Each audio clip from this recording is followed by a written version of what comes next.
మహిళల సర్వతోముఖాభివృద్ధికి సీఎం చంద్రబాబు అధిక ప్రాధాన్యతనిస్తున్నారని మంత్రి పరిటాల సునీత, రాష్ట్ర మహిళా కమిషన్ చైర్పర్సన్ నన్నపనేని రాజకుమారి అన్నారు. అమరావతి ప్రజావేదికలో రాష్ట్ర ప్రభుత్వ ఆధ్వర్యంలో జరిగిన అంతర్జాతీయ మహిళా దినోత్సవంలో వారు పాల్గొన్నారు. మహిళా దినోత్సవం రోజున డ్వాక్రా మహిళలకు 2వ విడత నగదు జమ చేయడం మరిచిపోని ఘటన అని మంత్రి సునీత అన్నారు. రాష్ట్రంలో తొలిసారిగా మహిళను సభాపతిగా నియమించింది చంద్రబాబేనని నన్నపనేని రాజకుమారి గుర్తు చేశారు.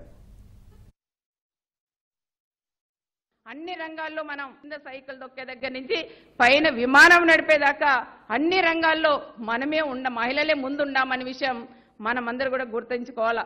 ఈరోజు చదువులో కూడా అన్ని రంగాల్లో మగ పిల్లలతో సమానంగా ఈరోజు మన ఆడపిల్లలు కూడా ఉన్నారు. అభం శుభం తెలియని ఆడపిల్లని చాలా అన్యాయంగా వేధిస్తున్నారు. అందరినీ నేను ఒకే గూటికి కట్టేను, కానీ ఎవరో ఒకరు మగవాళ్ళు చీడ పురుగుంటే ఆ చీడ పురుగు నుంచి రాష్ట్ర వ్యాప్తంగా మగవాళ్ళందరికీ కూడా చెడ్డ పేరు వచ్చేలాగా చెయ్యొద్దండి అని ప్రత్యేకంగా వాళ్ళందరినీ ఈ వేదిక నుంచి కూడా నేను కోరుకుంటున్నాం.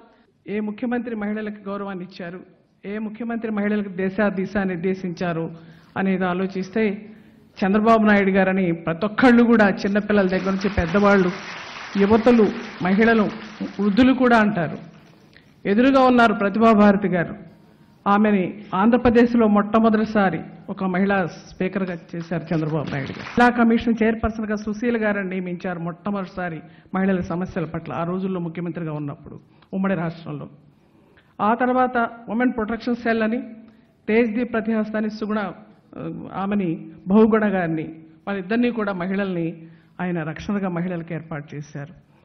తర్వాత ఈ మధ్యకాలంలో జరిగినటువంటి సమస్యల పట్ల మహిళలకు రక్షణగా నిలబడదామని రోడ్లెమ్మటి నడిచి గొంతెత్తి వెలుగెత్తి చాటి అందరిలో చైతన్యాన్ని తీసుకొచ్చిన ముఖ్యమంత్రి నారా చంద్రబాబు నాయుడు గారు.